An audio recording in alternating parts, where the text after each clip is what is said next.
শুধু কনসার্ন দিবা, স্যার কি বললো, এটা কি বুঝাইলো, না বুঝলে আবার আস্ক করবা, যতবার দরকার হয় আস্ক করবা, but you have to learn this properly. Okay, আমি স্ক্রিন শেয়ার দিয়েছি, তোমরা কি স্ক্রিন দেখতে পাচ্ছ? Is it okay? Yes sir. জি স্যার। Yes sir. সো দেখো, আমরা একটু প্রিভিয়াস আলোচনা করে আসি। গত ক্লাসে আমরা কি কি শিখলাম? গত ক্লাসে যা করেছিলাম তার মধ্যে প্রথমেই আমরা শিখেছিলাম রেফারেন্স ফ্রেম, একটা প্রসঙ্গ কাঠামো, যেটাকে আমরা ধরে যার মাধ্যমে আমরা কোনো একটা জিনিসের মোশনকে এক্সপ্লেইন করি, বা কোনো একটা অবজেক্ট, কোনো একটা বস্তু তার অবস্থাকে আমরা ব্যাখ্যা করতে পারি কার মাধ্যমে? প্রসঙ্গ কাঠামোর মাধ্যমে, যেটাকে আমরা বলি রেফারেন্স ফ্রেম। রেফারেন্স ফ্রেম কয় ধরনের হয় সেটা আমরা আলোচনা করলাম। একটা হলো ইনার্শিয়াল রেফারেন্স ফ্রেম, আর একটা non inertial reference frame. Inertial reference ফ্রেমকে শর্ট ভাবে যদি আমি ডিফাইন করতে চাই, তাহলে বলতে পারি যে ফ্রেম অফ রেফারেন্সে কোনো অ্যাক্সেলারেশন থাকে না, তাকে আমরা ইনার্শিয়াল রেফারেন্স ফ্রেম বলতে পারি। আর নন ইনার্শিয়াল কি হবে? যার অ্যাক্সেলারেশন থাকে, সেটাই নন ইনার্শিয়াল রেফারেন্স ফ্রেম। তারপরে আমরা আসলাম রিলেটিভিটির বিষয়টা বোঝার জন্য। রিলেটিভিটি কি সেটা আমরা দেখলাম, যে রিলেটিভিটি হচ্ছে different observation from different reference frame. আমরা এই রেফারেন্স ফ্রেমের রেসপেক্টে রিলেটিভিটিকে দুইভাবে এক্সপ্লেইন করতে পারি, বা দুইভাবে তাকে ক্লাসিফাই করতে পারি। একটা হচ্ছে আমাদের স্পেশাল থিওরি অফ রিলেটিভিটি। তো স্পেশাল থিওরি অফ রিলেটিভিটি কি? যে রিলেটিভিটি শুধুমাত্র স্পেশাল কেসে অ্যাপ্লিকেবল, শুধুমাত্র ইনার্শিয়াল ফ্রেম অফ রেফারেন্স নিয়ে যেটা এক্সপ্লেইন করে সেটাকে আমরা স্পেশাল থিওরি অফ রিলেটিভিটি বলি। এখানে লিমিটেশন কি? এখানে লিমিটেশন হচ্ছে গ্র্যাভিটির কোনো ইফেক্ট বা অন্যান্য অবজারভেশনগুলো এখানে নেগলেক্ট করা হয়, অন্যান্য বিষয়গুলো কনসিডারে আনা হয় না। নন ইনার্শিয়াল ফ্রেম হইলে স্পেশাল থিওরি অফ রিলেটিভিটির মাধ্যমে সেটাকে এক্সপ্লেইন করা যায় না। তো যখন নন ইনার্শিয়াল রেফারেন্স ফ্রেমের কোনো ঘটনা আমরা এক্সপ্লেইন করতে চাই, তখন আমাদেরকে জেনারেল থিওরি অফ রিলেটিভিটির হেল্প নিতে হবে। এবং জেনারেল থিওরি অফ রিলেটিভিটিতে গ্র্যাভিটির ইফেক্ট, গ্র্যাভিটির ফলে যেসব পরিবর্তনগুলো ঘটে সেগুলো ইনক্লুড করে, সেগুলো বিবেচনায় এনে দেন আমরা আলোচনা করি, দেন আমরা থিওরি ফর্মুলেশন করি, এবং এক্সপ্লানেশনগুলো সেইভাবে আসে। একটু মোর কমপ্লিকেটেড স্পেশাল থিওরি অফ রিলেটিভিটির ফর্মুলেশনগুলো যতটা ইজিয়ার, তার থেকে একটু কমপ্লিকেটেড হচ্ছে জেনারেল থিওরি অফ রিলেটিভিটির ফর্মুলেশন, যেখানে হচ্ছে লরেন্স ট্রান্সফরমেশন ইনক্লুড হয়, যে অ্যাক্সেলারেশন থাকলে ফ্রেমটা কিভাবে চেঞ্জ হচ্ছে সেই বিষয়টা ইনক্লুড হয়ে আমাদের জেনারেল থিওরি অফ রিলেটিভিটিকে আমরা এক্সপ্লেইন করি। তো এখন হচ্ছে আমাদের স্পেশাল থিওরি অফ রিলেটিভিটির ক্ষেত্রে যে পরিবর্তনগুলো হয়, সেই পরিবর্তনগুলো কিভাবে আমরা ফর্মুলেশন করতে পারি সেই বিষয়টা আলোচনা করব। তার প্রথম স্টেপটাই হচ্ছে টাইম ইন্টারভাল নিয়ে, রিলেটিভিটি অফ টাইম। টাইমের ক্ষেত্রে রিলেটিভ ইফেক্টটা কি, বা রিলেটিভিটির অবজারভেশনটা কেমন হয়, ডিফারেন্ট ফ্রেম থেকে অবজার্ভ করলে সেই অবজারভেশনটা কেমন হবে, সেটা আমরা ফর্মুলার মাধ্যমে, থিওরিটিক্যাল অ্যানালাইসিস অথবা ফর্মুলেশনের মাধ্যমে, ফর্মুলা ড্রাইভ করার মাধ্যমে একটা ইকুয়েশন দেখবো এবং ইকুয়েশনের এক্সপ্লানেশন শিখবো। তো ফার্স্টে দেখো, আমাদের আজকে ফার্স্ট টপিকটা হচ্ছে relativity of time interval. Time ইন্টারভ্যালের রিলেটিভ ইফেক্টটা কেমন, বা অন্য ফ্রেম থেকে অবজার্ভ করলে সেই চেঞ্জটা কেমন হবে। এই জন্য আমাদের দুইটা ফ্রেম লাগবে। একটা হচ্ছে দেখো, একটা দুইজন অবজারভার লাগবে। একটা অবজারভার হচ্ছে রিয়েল মেজারমেন্টের মধ্যে থাকবে, আর একজন অবজারভার হচ্ছে রিলেটিভ মেজারমেন্টের মধ্যে থাকবে, বা সে রিলেটিভ মেজার করবে।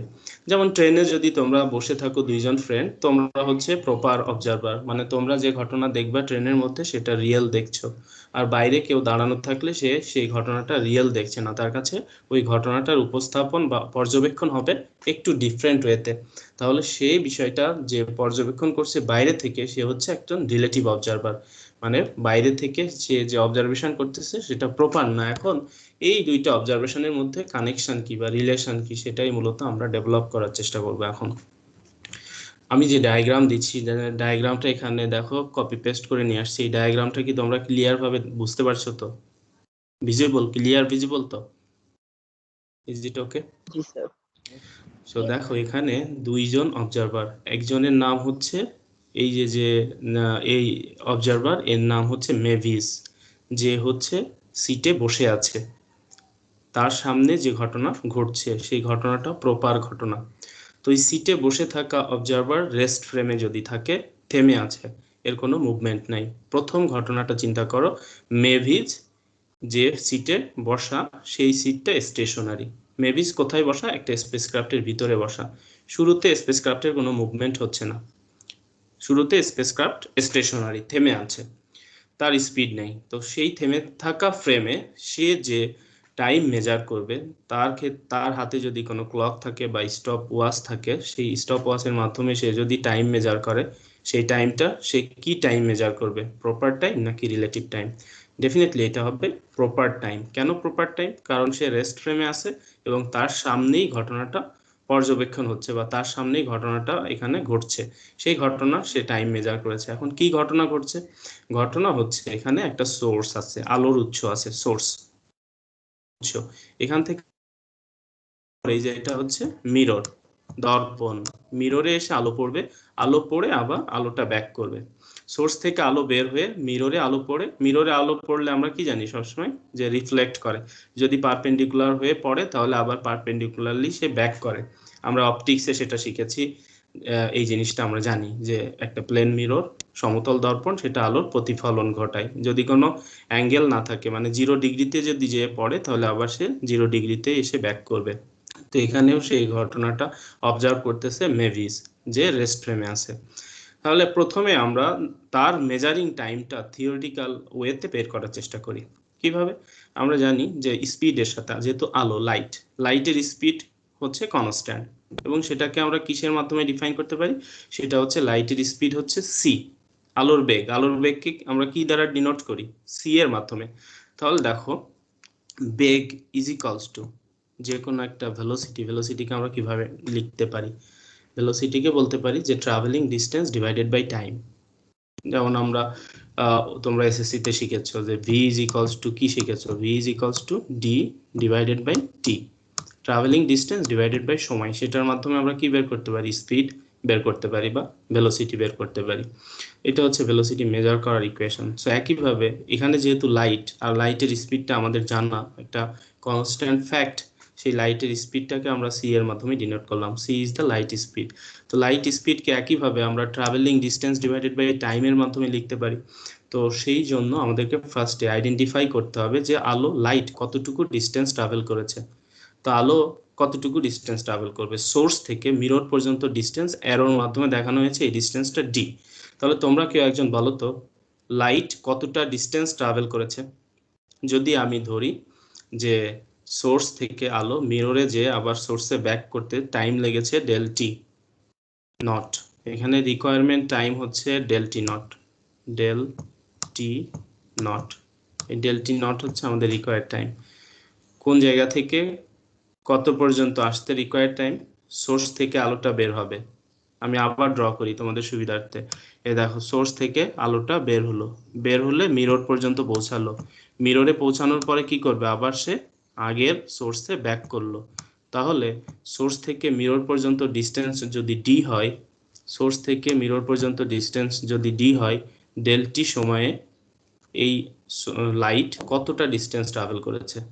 ডেফিনেটলি সেটা হবে 2d, যেহেতু দুইবার 2d হবে, কারণ সোর্স থেকে একবার যাচ্ছে ডি, আবার সে ব্যাক করছে 2d। তাহলে আমরা ডিস্টেন্স পেয়ে গেলাম 2d। আর আমার কত সময় লেগেছে? সময়টা হচ্ছে ডেল টি নট, যেটা মেভিস মেজার করতেছে। তাহলে দেখো, এখানে আমাদের ইকুয়েশন এভাবে লিখতে পারি যে light speed is equals to travelling distance divided by time. Travelling distance হচ্ছে 2d divided by time requirement হচ্ছে ডেল টি নট। তো এই ইকুয়েশনটাকে আমরা রিঅ্যারেঞ্জ করলে, মানে সাইড চেঞ্জ করলে লিখতে পারি del T not is equals to 2d divided by c. আমাদের একটা ইকুয়েশন আমরা পেয়ে গেলাম, first equation number 1, del T not is equals to 2d divided by c. এখন কোশ্চেন হচ্ছে, এই ডেল টি নট এটা কি প্রপার টাইম নাকি রিলেটিভ টাইম? ডেল টি নটটা কি টাইম? এটা কি প্রপার টাইম? ডেফিনেটলি এটা প্রপার টাইম। এখন সবাইকে এই বিষয়টা ক্লিয়ার বুঝতে হবে কেন এটা প্রপার টাইম। কারণ কি? কারণ হচ্ছে একই ফ্রেমে ঘটনাটা ঘটছে, মেবি যে ফ্রেমে আছে সেই ফ্রেমেই ঘটনাটা অবজার্ভ হচ্ছে, এই কারণে তার অবজারভেশনটা প্রপার এবং তার মেজারমেন্টটা হবে অ্যাকুরেট এবং proper. For this reason this del T not is the proper time. তো ফার্স্ট ঘটনা আমরা এক্সপ্লেইন করলাম এবং সেখান থেকে আমরা একটা ইকুয়েশন পেয়ে গেলাম, ইকুয়েশন নাম্বার 1। এখন আমরা আসবো সেকেন্ড ঘটনা। সেকেন্ড অবজারভার, সে হচ্ছে এই স্পেসক্রাফটের বাইরে দাঁড়িয়ে আছে, ট্রান্সপারেন্ট একটা স্পেসক্রাফট, যেটা বাইরে থেকে দেখা যাচ্ছে, ভিতরের ঘটনা পর্যবেক্ষণ করা যাচ্ছে। তো সেই অবজারভারের নাম হচ্ছে স্ট্যানলি বাইরে দাঁড়িয়ে আছে, রোডে দাঁড়িয়ে আছে, এবং সে এইখান থেকে এই ঘটনাটা অবজার্ভ করবে। তো সে যখন অবজার্ভ করতেছে, তখন এই স্পেসক্রাফট ইজ নট স্টেশনারি, স্পেসক্রাফটটা তার সামনে দিয়ে চলে যাচ্ছে। স্পেসক্রাফট থেমে নাই, কি হচ্ছে, স্টেইনলির সামনে দিয়ে স্পেসক্রাফট মুভ করছে। কত স্পিডে তার মুভমেন্ট হচ্ছে, এখানে দেখো আমি অ্যারো দিয়ে লিখলাম যে এর স্পিডটা, ছোট অ্যারো দিয়ে দেখানো আছে, তারপরে আমি বড় অ্যারো দিয়ে তোমাদের বোঝানোর জন্য লিখে দিচ্ছি যে স্পেসক্রাফটের স্পিড হচ্ছে ইউ। স্পেসক্রাফটটা ইউ স্পিডে, কনস্ট্যান্ট একটা স্পিড ইউ স্পিডে চলে যাচ্ছে কার সামনে দিয়ে, স্টেইনলির সামনে দিয়ে। তো স্টেইনলির সামনে দিয়ে যখন স্পেসক্রাফট চলে যাচ্ছে তখন যে টাইম সে মেজার করবে, স্টেইনলি বাইরে থেকে যে টাইমটা সে মেজার করবে, সেই টাইমটা কি হবে, সেই টাইমটা কি তার মেজারমেন্ট প্রপার টাইম হবে নাকি সেটা রিলেটিভ টাইম হবে? বলতে পারবা? কেউ কি বলতে পারবা যে স্টেইনলির মেজারমেন্ট টাইমটা কি প্রপার টাইম হবে নাকি রিলেটিভ টাইম হবে?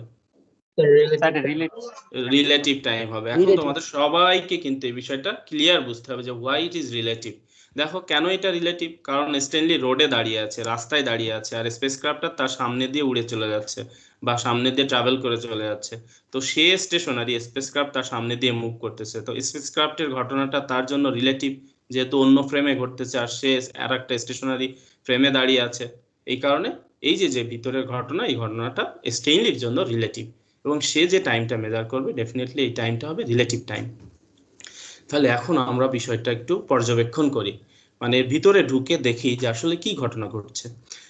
যখন দেখো মেভিজ যখন বসে আছে তখন সে দেখলো সোর্স থেকে আলো বের হয়ে মিরর বরাবর সরাসরি চলে গেল, সরাসরি যেয়ে আবার ব্যাক করে চলে আসলো। কিন্তু স্টেনলি দেখলো কি সোর্স থেকে আলো বের হচ্ছে, আলো বের হয়ে মিরর পর্যন্ত পৌঁছাইতে পৌঁছাইতে মিররটা কিন্তু আর এই অবস্থানে নাই।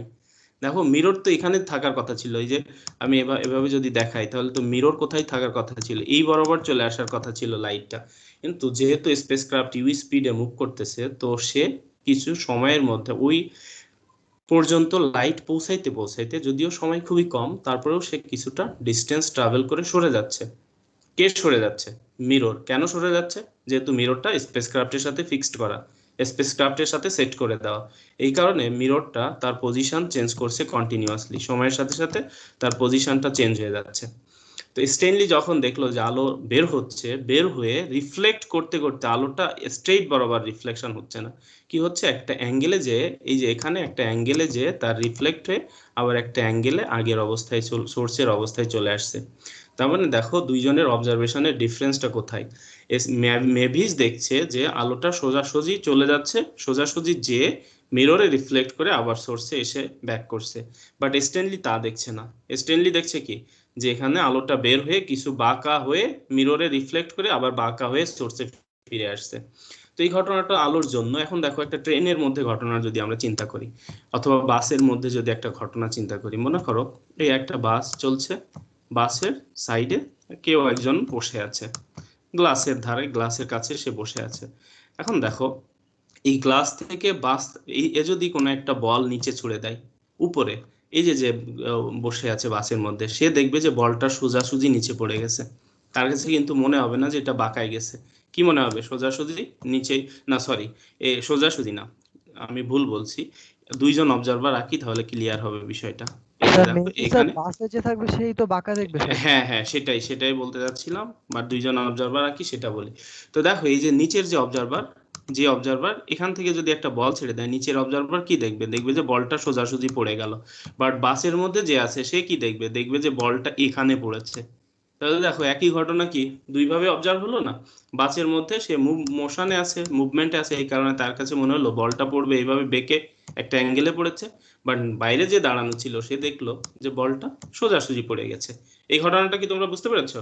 এই ঘটনা কিন্তু ছোটবেলা থেকেই তোমরা পড়ে আসছো, ট্রেনের ঘটনা বা বাসের ঘটনা, বল পড়া ঘটনা, অবজারভেশনের ঘটনা, এটা সবার মাথায় থাকার কথা, সেই জন্য এই কমন এক্সাম্পলটা দিলাম।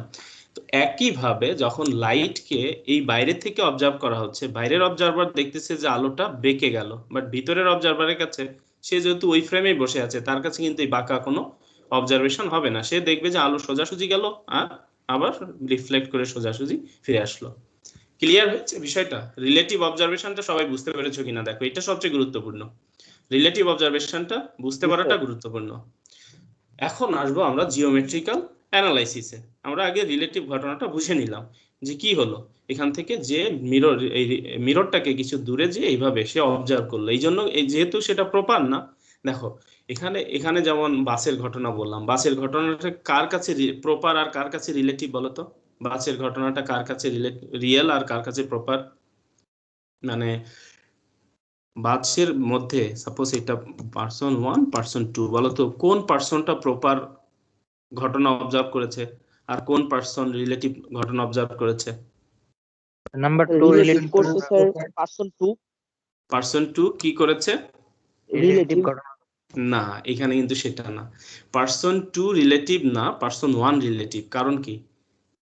কারণ যখন সে বল ছেড়ে দিয়েছে, বলটা যখন ছেড়ে দিয়েছে, বল কিন্তু এই ফ্রেমে চলে আসছে, বুঝতে পেরেছো? বল যখন ছেড়ে দেওয়ার পরে ঘটনা অবজার্ভ করা হচ্ছে, বল কোথায় চলে আসছে? এই রেস্ট ফ্রেমে চলে আসছে। তো বল রেস্ট ফ্রেমে চলে আসলে রেস্ট ফ্রেমের পার্সন রিয়েল ঘটনা অবজার্ভ করেছে। আর যেহেতু বাস থেকে রিলিজ হওয়ার পরে যখন পার্সন 1 অবজার্ভ করছে, তখন ওই পার্সনটা ডিফারেন্ট ফ্রেম থেকে অবজার্ভ করেছে। বিষয়টা সবার কাছে পরিষ্কার হয়েছে কিনা? জি স্যার। জি স্যার। সো এই যে এটা হলো বাসের ঘটনা, ডিফারেন্ট হলো। আর আমাদের এখানে যদি লাইটের ঘটনা বলি, এটা হলো লাইটের ঘটনাটা একটু অন্যভাবে আসছে। যে যে ফ্রেমে আছে সেই সেটা রিয়েলটা দেখছে। এই যে দেখো এই ফ্রেমে বসে আছে, এই কারণে এর ভিতরে ঘটনা রিয়েল দেখছে। যে আলো তো সোর্স থেকে বের হলো, মিররে রিফ্লেক্ট করলো, আবার ব্যাক করে চলে আসলো। বাট বাইরের একজন কি দেখলো? বাইরের একজন দেখলো আলো তো এইভাবে বেঁকে চলে গেল, আলো তো সোজা যায়নি, আলো বেঁকে মিররে রিফ্লেক্ট করে আবার ব্যাক হয়ে চলে আসলো। এই ঘটনা সে দেখলো। তো এই ঘটনা দেখলো। এখন আমরা যাব কিছু থিওরিটিক্যাল অ্যানালাইসিসে। তো সেটার জন্য আমরা চিন্তা করতে হবে যে টাইম কত লেগেছে। এখানে যেমন মিররে ব্যাক হয়ে আবার ফিরে আসতে যে টাইমটা লেগেছে তাকে কি দ্বারা ডিনোট করেছি? সেটা হচ্ছে ডেল টি নট। আর এখানে যে টাইমটা সেটা তো অবশ্যই রিলেটিভ টাইম। স্টেইনলি যে টাইম মেজার করবে সেটা কি? Relative time. তো রিলেটিভ টাইমকে আমরা কিসের মাধ্যমে ডিনোট করি? ডেল টি এর মাধ্যমে। এটা হচ্ছে রিলেটিভ টাইমের notation, del t. Del t কি? Relative time. তো স্টেনলি দেখছে যে সোর্স থেকে আলো যে মিররে রিফ্লেক্ট করে আসতে সময় লেগেছে ডেল টি। তো এই ডেল টি সময়ে দেখো এই সোর্সের কতটা ডিস্টেন্স, সোর্সটা কতটা ডিস্টেন্স ট্রাভেল করেছে সেটা আমরা বের করব। সেটা আমরা দেখব কিভাবে সেটা বের করতে পারি। সেটা বের করার জন্য আমরা খুব স্বাভাবিকভাবে চিন্তা করতে পারি, যেহেতু স্পিডটা হচ্ছে ইউ, আমাদের বের করতে হবে ডিস্টেন্স, তাই না? আমরা কি বের করব? ডিস্টেন্স। স্পেসক্রাফটের স্পিড কত? ইউ। এই সোর্স থেকে আলো বেরোনোর পরে সোর্স থেমে নাই, সোর্স থেকে আলো বের হয়ে যাওয়ার পরে সোর্সটা থেমে নাই। যেমন এখানে বাস থেকে বলটা পড়ার পরে বাসটা থেমেছিল না। বাস থেকে বল ছেড়ে দিলে কি বাস থেমেছিল না সামনের দিকে আগিয়ে যাচ্ছিল? সামনের দিকে সে এই আগায় যাচ্ছে।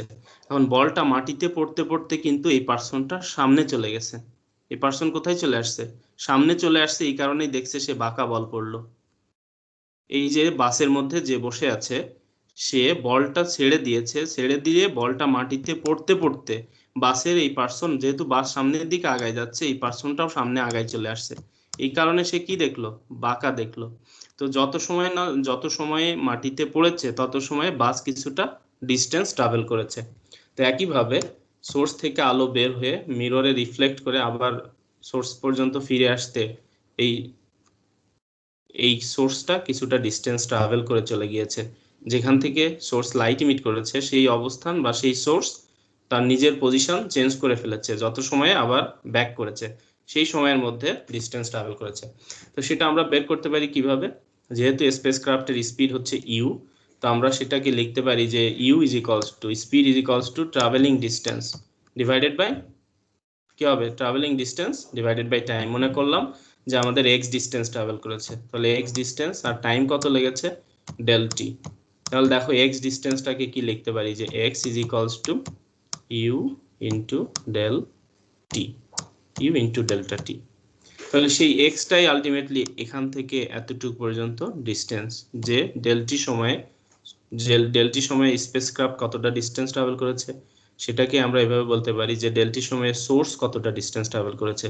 যেহেতু সোর্সটা স্পেসক্রাফটের সাথে ফিক্সড করা, এই সোর্সটা হচ্ছে স্পেসক্রাফটের সাথে ফিক্সড করা, তাহলে সোর্স যতটুকু ডিস্টেন্স ট্রাভেল করছে আলটিমেটলি স্পেসক্রাফট সেই একই ডিস্টেন্স ট্রাভেল করেছে। তো সেই ডিস্টেন্সটা আমরা কিভাবে বের করলাম? Travelling speed is equals to distance divided by time. তো সেখান থেকে distance is equals to speed multiply time. তো তাহলে আমরা এখান থেকে এই পর্যন্ত পেয়ে গেলাম, এটা হচ্ছে ইউ ইন্টু ডেল্টা টি। এই পার্টটা সবাই কি বুঝতে পেরেছো কিনা, কেন এই যে অ্যারোর মধ্যে লেখা আছে ইউ ইন্টু ডেল্টা টি, এটা কি সবাই বুঝতে পেরেছো? জি স্যার। কারো কোনো ডাউট থাকলে কোশ্চেন করতে পারো সাথে সাথে।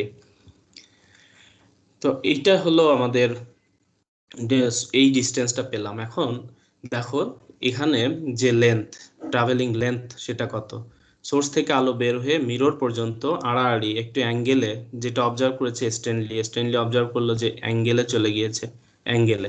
এই জায়গায় দেখো এই যে বাসের ক্ষেত্রে সরাসরি যে ডিস্টেন্সটা নিচের পার্সন দেখলো সেই ডিস্টেন্সটার, বা এ যখন সামনে যে দেখলো যে অ্যাঙ্গেলে পড়ছে সেই ডিস্টেন্সটা কি সমান? এই দুইটা ডিস্টেন্সের ভ্যালু কি সমান হয়? এটা যদি ডি হয় এটাও কি ডি হবে? আড়াআড়ি অ্যাঙ্গেলটা মানে যতটা ডিস্টেন্সে সে দেখলো উপর থেকে সেটা কিন্তু সেম হবে না, সে তার কাছে মনে হবে বেশি ডিস্টেন্স ট্রাভেল করেছে, তাই মনে হবে কিনা?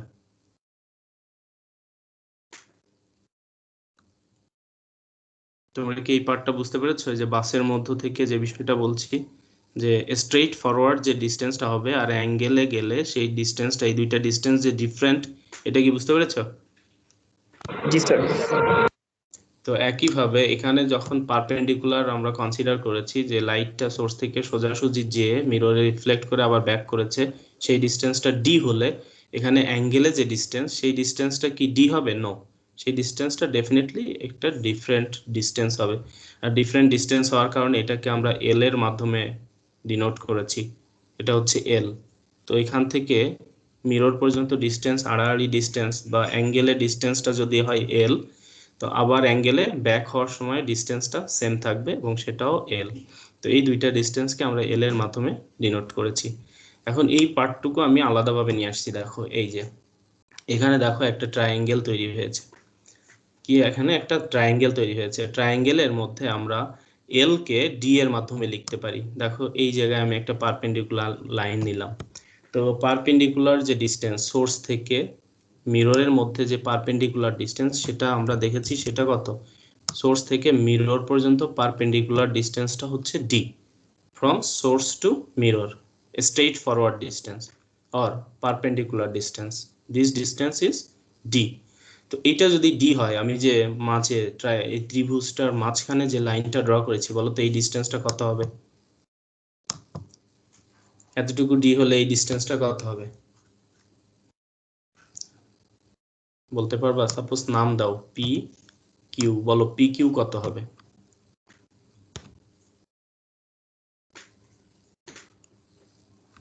বুঝতে পারোনি? দেখো এইখান থেকে এতটুকু ডিস্টেন্স যদি হয় ডি, তাহলে পি থেকে কিউ পর্যন্ত ডিস্টেন্সটা কি আলাদা কোনো ডিফারেন্স নাকি সেম ডিস্টেন্স? Same distance. হ্যাঁ ডি হবে। Same distance. এবং এটা কি দেখো ডি, এখান থেকে এতটুকু যদি ডি হয়, এই দেখো এখান থেকে এতটুকু যদি ডি হয়, এই লাইনটাকে টেনে আমি আনলে তো এখান থেকে এতটুকু পর্যন্তই হয়, তো এটা ডি হলে এটাও কি হবে? আলটিমেটলি ডি হবে। সো এটাকে আমরা ডি ধরলাম, ডি ধরে এখানে আমরা একটা ট্রায়াঙ্গেল পেলাম যেটা হচ্ছে রাইট অ্যাঙ্গেল ট্রায়াঙ্গেল। আমি ট্রায়াঙ্গেলটাকে একটু বোল্ড করে দিচ্ছি, দেখো কোনটা ট্রায়াঙ্গেল, এই হচ্ছে ট্রায়াঙ্গেল। এটা কি ধরনের ট্রায়াঙ্গেল? সমকোণী ত্রিভুজ, মানে হচ্ছে একটা right angle triangle. Right angle triangle means সমকোণী ত্রিভুজ। তো এই সমকোণী ত্রিভুজের আমরা কি জানি বলো? সমকোণী ত্রিভুজের পিথাগোরাস থিওরাম যদি অ্যাপ্লাই করি তাহলে সেটা, পিথাগোরাসের থিওরামটা কি? কেউ একজন বলো তো, রেসপন্স করো, আনমিউট করে বলো পিথাগোরাসের থিওরামটা কি? পিথাগোরাস থিওরাম প্লাস লম্ব স্কয়ার ইকুয়াল অতিভুজ স্কয়ার। রাইট, যে অতিভুজ স্কয়ার ইজ ইকুয়ালস টু ভূমি স্কয়ার প্লাস লম্ব স্কয়ার। অতিভুজ হচ্ছে হাইপোটেনিয়াস। এ দেখো সমকোণের বিপরীত বাহুকে আমরা অতিভুজ বলি, এটা হচ্ছে সমকোণ মানে 90 ডিগ্রি। আর এখানে আমাদের থেটা, এই যে থেটা, এটা হলো কোণ থেটা, থেটার বিপরীত বাহুকে লম্ব বলি, আর সমকোণের বিপরীত বাহুকে আমরা অতিভুজ বলি। অতিভুজ, অতিভুজ কি? অতিভুজ হচ্ছে হাইপোটেনিয়াস, লম্ব হচ্ছে অপোজিট, আর অ্যাডজাসেন্ট হচ্ছে ভূমি। এখন কিন্তু আর আমরা ভূমি, লম্ব, অতিভুজ এগুলো বলবো না, বলবো hypotenuse, opposite and adjacent. Hypotenuse, opposite and adjacent. তো দেখো আমরা পিথাগোরাসের থিওরাম হচ্ছে হাইপোটেনিয়াস স্কয়ার মানে অতিভুজ স্কয়ার ইজ ইকুয়ালস টু ভূমি স্কয়ার প্লাস লম্ব স্কয়ার।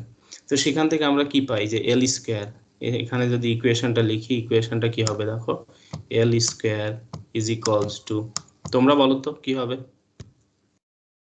তোমাদের বলতে বলছি এই কারণে যে এতটুকু আমাকে আইডেন্টিফাই করতে হবে, যেহেতু এই ত্রিভুজের এতটুকু হচ্ছে একটা বাহু। তো এই বাহুটা কি দেওয়া আছে কোথাও? এই বাহুটা কিন্তু বলা নাই, দেওয়া নাই, আমাদেরকে বের করে বলতে হবে এতটুকু কত। কেউ কি বলতে পারবে এতটুকু কত হয়? এতটুকু ডিস্টেন্স নাম দিচ্ছি হচ্ছে এটা কিউ। এই দেখো ও প্রাইম কিউ, আমি এখানে নিয়ে এসে অ্যারো দিয়ে লিখছি, এটা হচ্ছে O prime Q. O prime Q, এই ডিস্টেন্সটা সমান সমান কতটুকু ডিস্টেন্স হবে?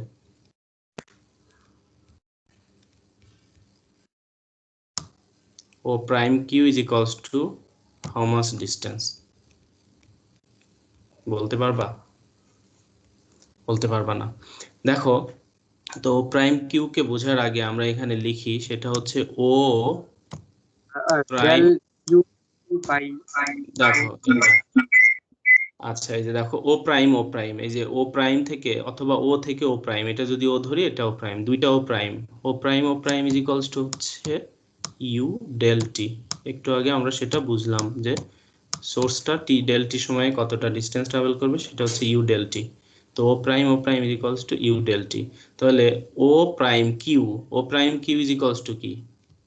ও প্রাইম কিউ হচ্ছে ও প্রাইমের অর্ধেক। এটা একটু সরিয়ে নিচে লিখি তোমাদের বোঝার সুবিধার্থে। দেখো এখানে ও প্রাইম হচ্ছে ইউ ডেল টি, তাহলে এখানে ও প্রাইম কিউ, যেটা ও প্রাইম কিউ ডিস্টেন্স, এটা কি ঠিক মিড পয়েন্ট না? ও প্রাইম এর কি জাস্ট মিড পয়েন্ট, এটা কি অর্ধেক, যে আমরা মাঝে মাঝে লাইনটা ড্র করেছি, এই দেখো উপরের ডায়াগ্রাম, ও প্রাইম থেকে ও প্রাইম যে ডিস্টেন্স, এই ডি যে এই জায়গায় যে আমরা পারপেন্ডিকুলার লাইনটা ড্র করলাম, এই যে যেটা এখানে নাম দিয়েছি কিউ আর এটার নাম দিয়েছি পি, তাহলে বললো পি কিউ যে লম্ব লাইন, এটা কি পুরো এই ডিস্টেন্সটাকে দুই ভাগে সমান দুইটা ভাগে ভাগ করেছে মিড পয়েন্টে এটা। তো মিড পয়েন্টে যদি হয় তাহলে O prime Q is equals to কি হবে? ও প্রাইমের অর্ধেক হবে। ও প্রাইমের কি হবে?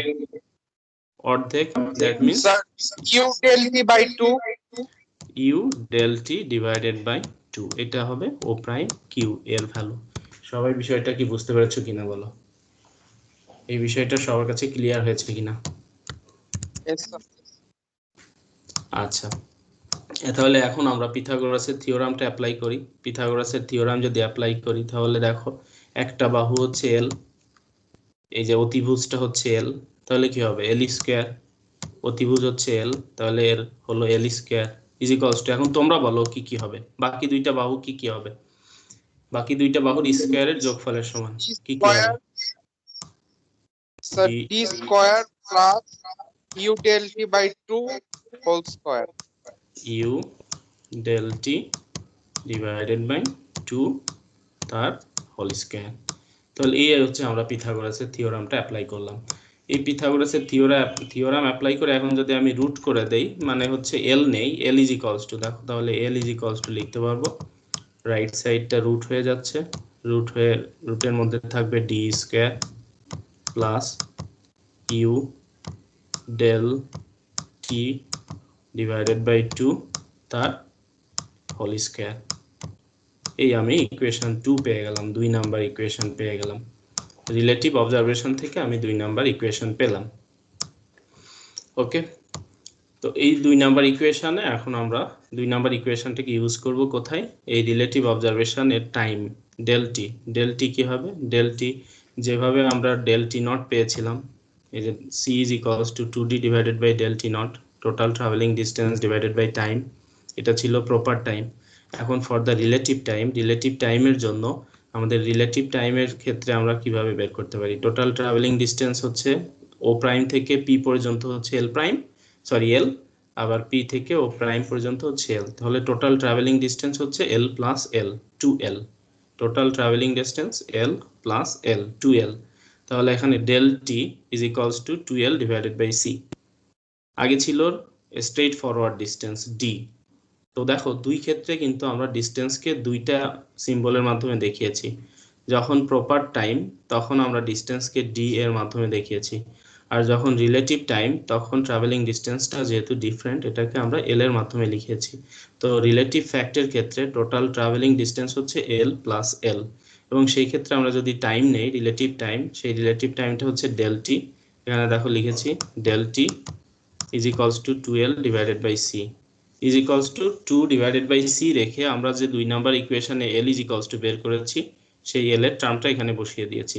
এল ইজ ইকুয়ালস টু আমরা কি বের করেছি, d square plus u del t divided by 2 whole square, সেই টার্মটা এখানে বসিয়ে দিলাম।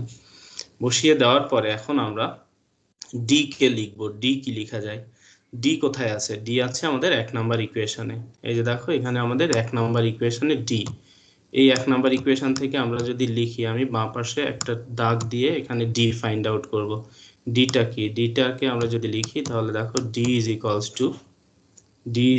টু সি ইন্টু ডেল টি নট। আমরা জাস্ট ক্রস মাল্টিপ্লাই করে সাইড চেঞ্জ করে ডি ফাইন্ড আউট করব কোথা থেকে, ইকুয়েশন নাম্বার 1 থেকে। So c del T naught divided by 2, এটা হচ্ছে d is equals to, equation number 1 থেকে আমরা এটা পেলাম। তো সেটাকেই মূলত আমরা এই ডি এর জায়গায় বসিয়ে দিতে পারি। বসিয়ে দিয়েছি দেখো ডি স্কয়ার, তাহলে এখানে ডি এর জায়গায় বসাচ্ছি c del T naught divided by 2 তার whole square plus u del t divided by 2 whole square. এই ইকুয়েশন পর্যন্ত পেলাম। আমি এটাকেও আলাদা পার্ট করে রাখলাম, এ পাশের এটাও আলাদা পার্ট। এখন এই মেন ইকুয়েশনটাকে ড্রাইভ করে আমরা ইকুয়েশন সলভ করে ফেলবো, যে আমাদের রিলেটিভ টাইম এবং প্রপার টাইমের মধ্যে যে ইকুয়েশন হয় সেই রিলেশনটা আমরা এখান থেকে ফাইন্ড আউট করব।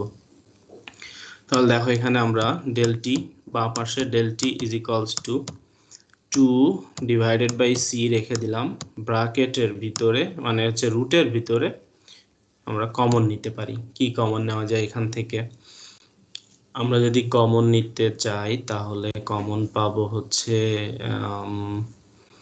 এভাবে। কি কমন পাবো, সাপোজ এখান থেকে আমি সি স্কয়ার কমন নিলাম, c square divided by 4 common নিলাম।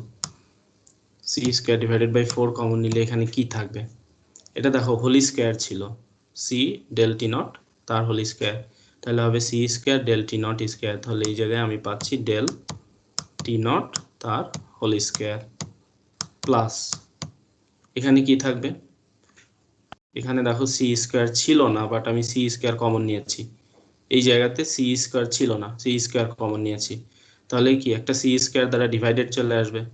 তাহলে এখানে কি হলো, del t square divided by, এখানে ইউ স্কয়ার রয়ে গেছে, del t square u square, মানে এভাবে সুন্দর করে লিখি তাহলে দেখতেও সুন্দর লাগবে, del t square into u square divided by c square.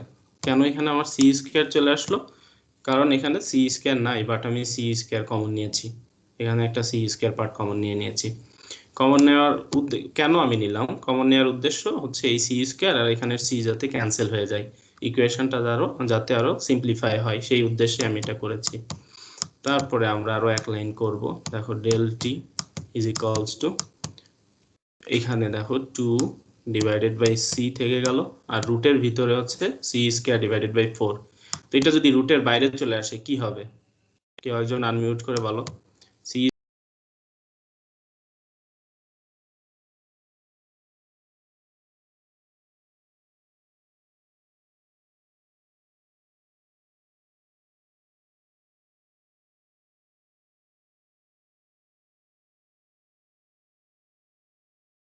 আর এখানে রুটের ভিতরে থেকে যাচ্ছে বাকি পার্টটা, আমি লিখে রাখি সেটা del T not square plus del t square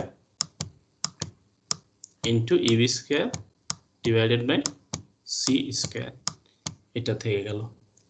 এটা জাস্ট আমরা এখন অ্যালজেব্রিক কিছু ক্যালকুলেশন করব। তো এটা চলে গেল, সি সি ক্যান্সেল হয়ে গেল, 2 ক্যান্সেল হয়ে গেল। এখন আমরা যেহেতু এখানে রুট আছে, রুট থাকলে তো আসলে সাধারণত ক্যালকুলেশন করা যায় না, তাহলে রুট থাকলে আমাদের সবচেয়ে সহজ ওয়ে হচ্ছে রুট ক্যান্সেল করার জন্য বোথ সাইড কে স্কয়ার করে দিব। তো আমি বাম পাশকে স্কয়ার করে দিলে ডেল টি সেটা স্কয়ার হয়ে গেল, del t square is equals to, এটাও দেখো del T not square plus, এখানে রুট ছিল, রুট স্কয়ারের কারণে চলে যাচ্ছে, আর ভিতরে যা সে একইভাবে থেকে যাচ্ছে, plus del t square into u square divided by c square. এখন আমি ডেল টি গুলাকে একপাশে নিয়ে নিব। ডেল টি যারা একপাশে চলে আসো, তাহলে দেখো ডেল টি স্কোয়ার মাইনাস ডান পাশে আছে del t square into u square divided by c square, এটাকে একপাশে নিয়ে নিলাম। আর যেটা আছে ডেল টি নট স্কোয়ার, সেটাকে এখানে ডেল টি নট স্কোয়ার আকারে লিখে রাখলাম। সো এখানে দুইটা টার্মের মধ্যেই ডেল টি স্কোয়ার আছে, তো এখান থেকে আমি ডেল টি স্কোয়ারকে কমন নিতে পারি। ওকে, আমি ডেল টি স্কোয়ারকে কমন নিলাম, তাহলে থাকবে 1 minus u square divided by c square. Del t square common নিলাম, আর ডান পাশে ডেল টি নট থেকে গেল ডেল টি নট তার স্কোয়ার। ওকে, এখন দেখো আমরা সাইড চেঞ্জ করবো, যে del t square is equals to কি, সুন্দর করে লিখি del t square is equals to, এটাকে সাইড চেঞ্জ করে এখানে নিয়ে আসি, নিয়ে আসলে সেটা হবে del T naught square divided by 1 minus u square divided by c square. এই হলো। সো এখানে দুইটার মধ্যে স্কোয়ার টার্ম আছে। এখন আবার এই স্কোয়ারটাকে আমরা বাদ দিয়ে দিতে যাচ্ছি, যেহেতু আমরা রিলেটিভ টাইম এবং প্রপার টাইমের মধ্যে রিলেশন নিতে যাচ্ছি শুধুমাত্র, তো সেখানে স্কোয়ার রাখাটা যৌক্তিক না। যেহেতু যৌক্তিক না, সেই কারণে আমরা স্কোয়ারটাকে বাদ দেওয়ার জন্য রুট করব। লেফট সাইডে রুট করলে ডেল টি স্কোয়ারকে রুট করলে হবে ডেল টি স্কোয়ারকে রুট করলে হলো ডেল টি, আর ডান পাশে ডেল টি নট স্কোয়ারকে রুট করলে হলো ডেল টি নট, আর নিচেই রুটের মধ্যে এই টার্মটা থেকে গেল root over 1 minus u square divided by c square. এই হচ্ছে আমাদের এক্সপেক্টেড ইকুয়েশন, পেয়ে গেলাম। তো এখানে কয়েকটা টার্ম আছে, কোনটা কি টার্ম ভালো করে জানবো। তোমরা আশা করি বলতে পারবা। বলো তো ডেল টি কি, ডেল টি এর নাম কি হবে এখানে, আবার ডেল টি নট এর নাম কি হবে, ডেল টিটা কি তোমরা বলো। কেউ একজন আনমিউট করে বলো, what is del t, del t এর নাম কি, শুনতে পাচ্ছ তো? ডেল টি এর নাম কি বলো। আমরা আগেই তো বলে আসছি, ডেল টি কে পরিচয় দিলাম না, what is del t, what is del T not. তাহলে এখন বলো what is del t, del টিটা অ্যাকচুয়ালি কি? তোমরা আমাকে শুনতে পাচ্ছ তো ক্লিয়ার? স্যার ডেল টিটা সময় স্যার। সময়, এটা কি সময়? দুইটা টাইম আছে তাই না? দেখো এখানে কি দুই ধরনের time, del sir t del not t এবং নট ডেল টি হচ্ছে টোটাল স্যার রিফ্লেকশনের টাইমটা। Proper, right. হ্যাঁ, সেটা হচ্ছে কি, গুড গুড, যে আনসার করেছো এক্স্যাক্টলি দ্য কারেক্ট আনসার। কি হবে এটা? Proper and relative. ওকে, তাহলে দেখো ডেল টি নট হচ্ছে প্রপার টাইম। এটা কি ডেল টি নটটা কি টাইম? এটা প্রপার টাইম, এটা হচ্ছে পারফেক্ট টাইম। কে মেজার করেছিল? আমরা যে দুইজনের অবজারভারের নাম বলেছিলাম, বলো তো কে মেজার করেছে প্রপার টাইমটা? এই যে ডায়াগ্রাম দেখে বলো তো কার মেজারমেন্টটা প্রপার এবং সে কে মেজার করেছিল?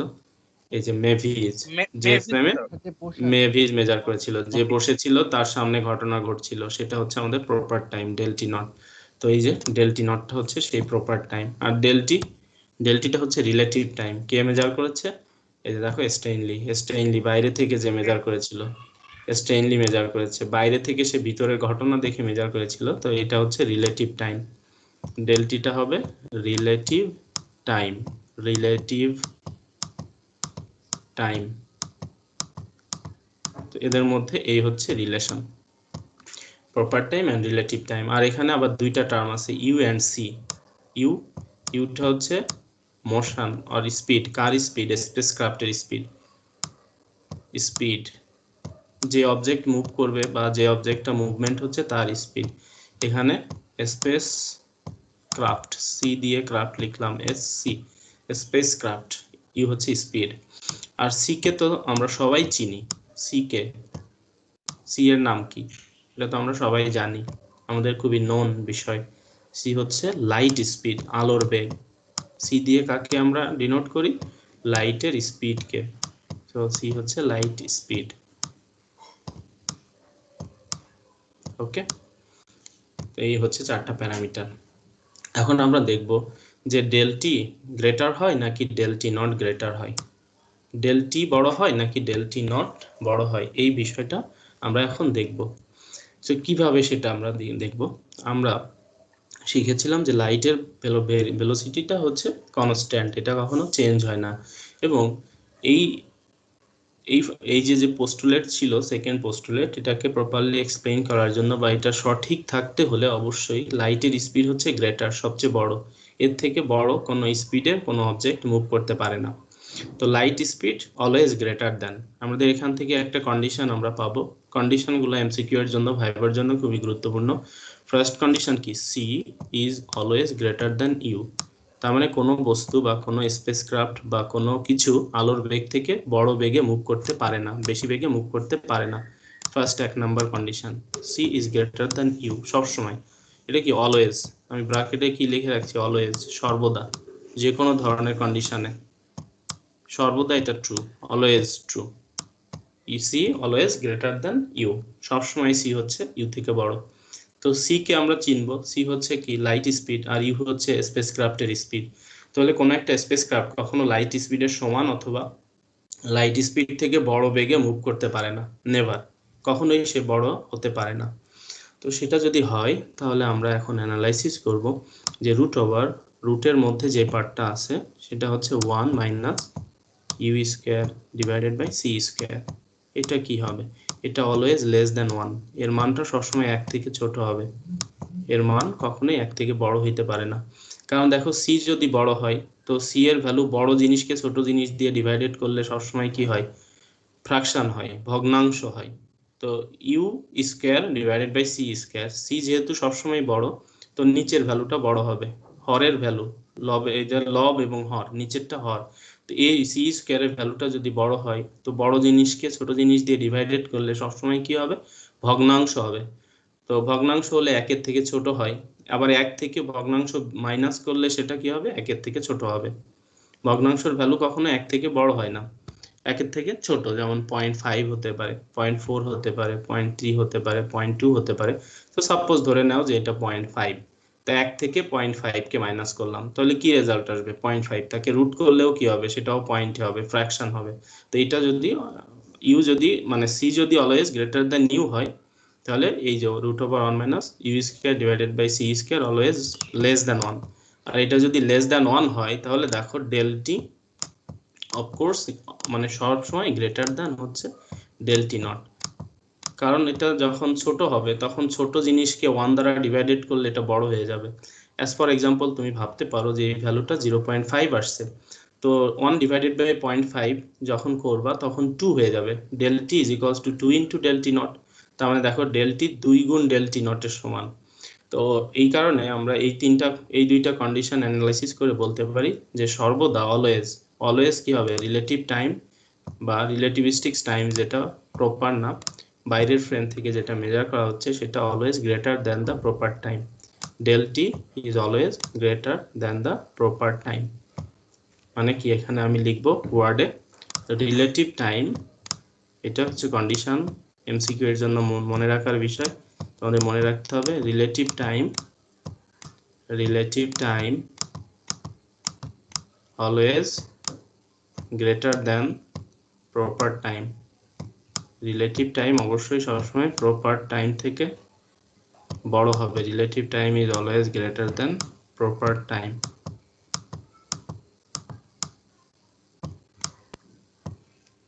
কি হবে, রিলেটিভ টাইম সবসময় প্রপার টাইম থেকে বড় হবে, relative time always greater than proper time.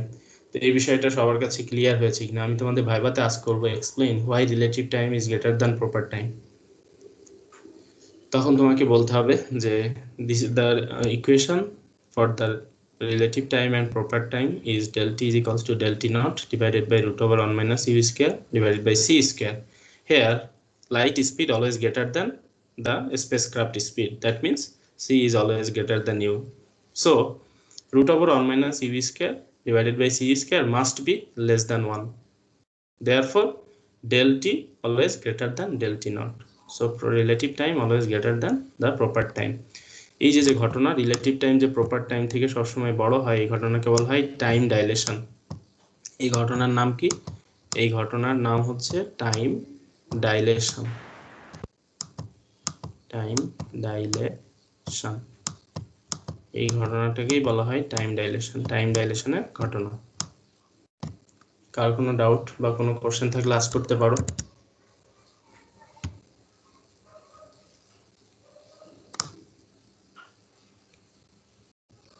Sir, in short, so sir, moving clock ticks slower, sir. তাই না স্যার? হ্যাঁ, tick slower, moving clock tick slower.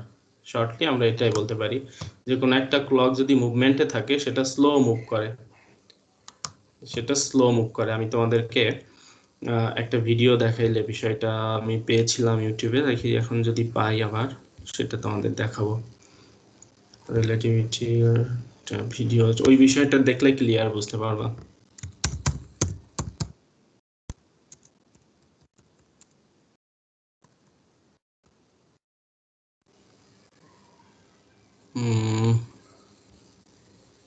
What is time dilation? Maybe this one. এটা কি? Spacecraft দেওয়া ছিল এবং স্পেসক্রাফটের মুভমেন্টটা দেখলে বিষয়টা বোঝা যায় যে কি হয় আসলে। This one, no.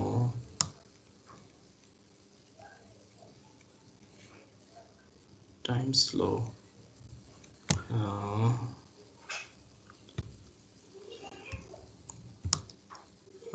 Really এটা হতে পারে। তোমার কি সাউন্ড পাচ্ছ না বোধহয়, না? সাউন্ড পাও? না স্যার। কারণ আমি সাউন্ড অপশন শেয়ার করতে হবে নতুন করে। আচ্ছা, আমি চাচ্ছিলাম অ্যানিমেশন ভিউটা দেখানোর জন্য।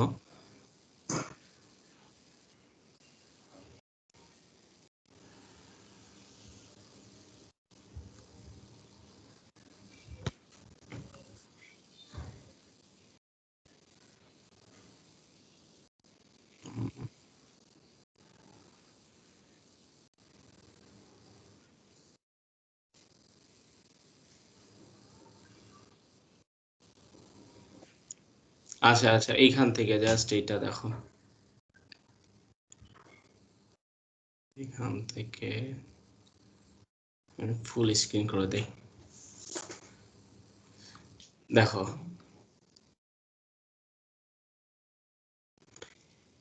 আচ্ছা, এখানে হচ্ছে আমাদের স্পেসক্রাফটটা যখন মুভ হচ্ছে, দেখো মুভ হলে আস্তে আস্তে এর স্পিড যত বাড়বে, দেখো এর স্পিডটা যত বাড়বে, এই যে অ্যারোগুলা দেখো, স্পিড বাড়তে বাড়তে একটা সময় আছে কি এই মুভমেন্টটা গ্রাজুয়ালি, এই যে এখন যে যে লেভেলে আছে, যে মুভমেন্ট লেভেলে আছে,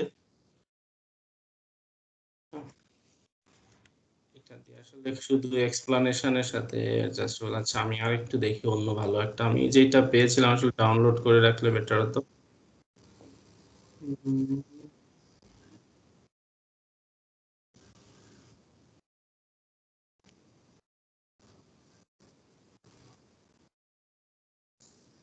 এখানে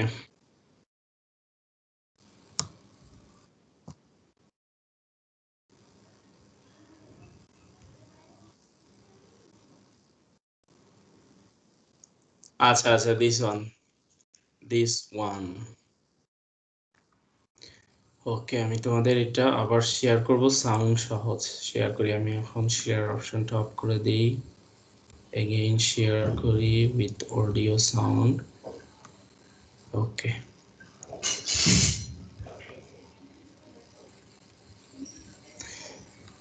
দেখো, দেখতে পাচ্ছ? For the sake of simplicity, let's say it's 1 second. আচ্ছা, আগে কনফার্ম, তোমরা দেখতে পাচ্ছ তো? সাউন্ড সহ সাউন্ড শুনতে পাচ্ছ এবং দেখতে পাচ্ছ তো? Yes sir. Yes, sir. আচ্ছা, স্যার okay. ভলিউমটা অনেক কম স্যার, একটু বাড়ানো যাবে? হ্যাঁ হ্যাঁ, বাড়িয়ে দিচ্ছি।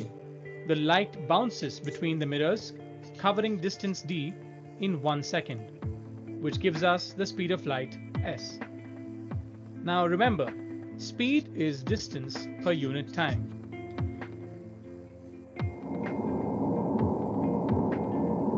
Now consider Einstein also possesses the same light clock with him.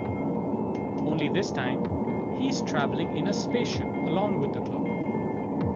When Einstein travels in a certain speed, the clock travels with the same speed of the spaceship in the same direction. Here, light has to travel an extra distance in the same 1 second. Let's consider this distance to be capital D and represent the speed of light here as capital S, which has to be greater than small s. But something's wrong here, because in the late 1800s, the Michelson-Morley experiment tried to detect the relative motion of the matter through an ether and concluded that the speed of light is constant. This cosmic speed limit is known as c. So in our little scenario, small s and capital S are equal. So for the speed of light for both you and Einstein to remain constant, something has to give way. That something is time. It turns out time slows down when you travel faster and faster, nearing the speed of light. So the faster Einstein travels, slower the time passes for him.